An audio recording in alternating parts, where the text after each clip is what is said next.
everyone, so this video is going to be about my best and worst drugstore eyeliners. Now, I have done a few of these. I've done mascaras and foundations so far, so I'm kind of making it a series because I suggested that and you guys thought it was something that you'd like to see. So I do have 6 eyeliners to show you today, and they're varied. They're all black because I thought I would keep it to black, kind of like basic black eyeliner, but they are different formulations. So I've got a few Kohl Liners, a few liquid ones, and a gel one as well to show you. Now, sorry for the mess in the background. I'm currently trying to pack for New York, and in a bit of a hurry. I've got to catch a train in about an hour or so, so I'm kind of trying to get this filmed and get it up before I head off to London to get eyelash extensions, which I'm kind of nervous about, but that's a whole nother story, and I'm going to do a vlog about that on my vlog channel, so if you guys want to go over and check that out, it should be up in the next few days. So I'm going to start with Kohl Liners because they're generally kind of the most popular kind of eyeliner.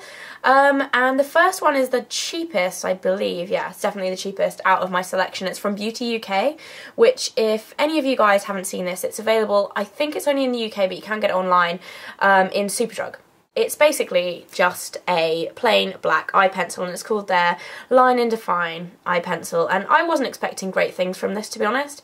And I tried it out, and it's actually really nicely pigmented, and it just goes on very smoothly. You can put it in your waterline. It doesn't stay there all day because it's quite soft. I find unless you get Urban Decay 24/7 light, yeah, 24/7 liner in Zero, that will stay in your waterline. Most Kohl liners don't stay in your waterline all day if they're soft. So it's kind of a compromise between the two. This does stay to a certain extent, but it's not like gonna perform miracles and stay there all day. But I do really like it. I think for the price, I believe it's £1.99. I just thought it was really good. The next Kohl liner is from Bourjois, and it is their Effect Smoky Ultra Black, and I've mentioned this in a favourites before, but this I love. I haven't sharpened it. Greater preparation there. Now, I really love this because it is just so soft, and I also love the brush that comes on the other end, and it just enables you to blend this out really nicely. So if you have 5 minutes and you want to do a smoky eye, all you need is this, and you can just do a really basic smoky eye. It's really handy to have in your makeup bag. Absolutely love that Bourjois Effect Smoky Ultra Black, and I think that's £4.99, so really like that. The next 2 are liquid liners, and I've included the first one because it was my favourite for a very long time until I found the second one, so I thought it did still deserve to be in here, and it's L'Oreal's Super Liner Carbon Gloss, which is pretty big in the kind of YouTube world. I know a lot of YouTube girls love it, so this is kind of like a sponge applicator.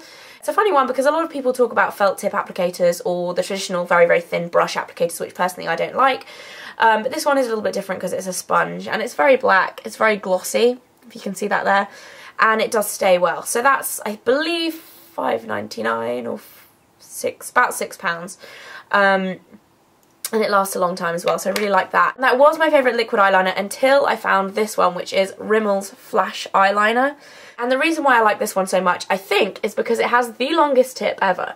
And I thought that this was going to be not very well pigmented because a lot of the other felt tip eyeliners I've tried in the past have been kind of watery. Like the Ico one I really didn't like because it's watery, but as you can see on the end here, this one is really nice, very black, so easy to do liquid eyeliner. And if you struggle with liquid eyeliner, like I know I struggled with it for so long, it just takes practice, but if you struggle with it, this just makes it so much easier. I'm wearing this today. It's just great. £5. Really good buy. I really like it. So Rimmel Flash Liner, definitely my favourite liquid eyeliner. And then last but not least, my favourite gel eyeliner is from Sleek, and it's their Ink Pot Gel Liner. Now, this definitely gets mixed reviews. A lot of people don't like this. Personally, I really like it. It hasn't dried out on me, and I've had this for over a year. I think it's just great. It stays on all day. If you want to try gel eyeliner but you don't want to spend a lot of money, then this is definitely the one to try. It's £3.99. I believe they might put the prices up actually. I think it might be £4.99 now. It's around about £4 or £5.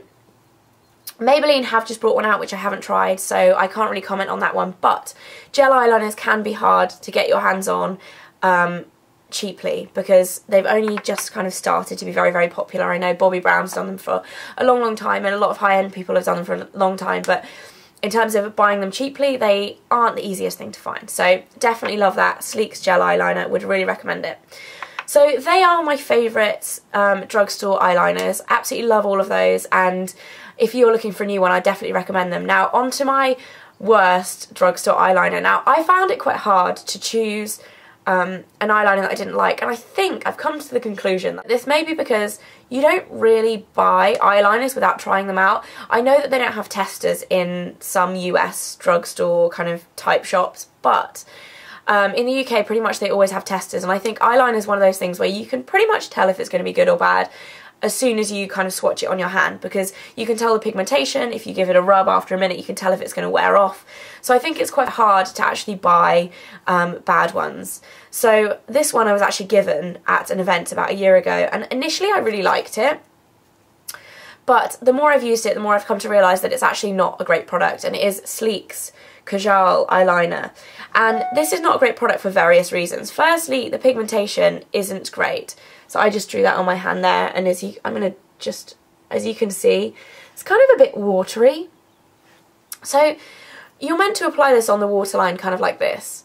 But because it's so fat, I think you have a bit of a hard time. So the only reason I did actually quite like this is to do it in between my lashes. So go straight up and apply it in between my lashes, which is the way that the Sleek makeup artist at the event that I went to told us how to do it. And that worked quite well, because I think when you get kind of the friction with the lashes, it lays a bit more product down onto the area, so you get a bit better pigmentation. But when it comes down to it, once you start using this, the nib gets kind of like fat. You use up all the sharp bits at the top, and you get this kind of fat, badly pigmented product that really just isn't great. So yeah, not really all that impressed with that. So that's definitely my worst drugstore eyeliner. I probably wouldn't recommend getting that. I kind of have changed my tune since last year when I got it, because when I first got it I really liked it, but yeah, definitely I'm not so keen on that now. Okay, so that is it for my best and worst drugstore eyeliners. Drugstore concealers is going to be the next up in the series, so if you would like to see that, then don't forget to subscribe, and it will pop up in your subscription box very soon, I hope. So thanks very much for watching, and I'll see you again very soon. Bye!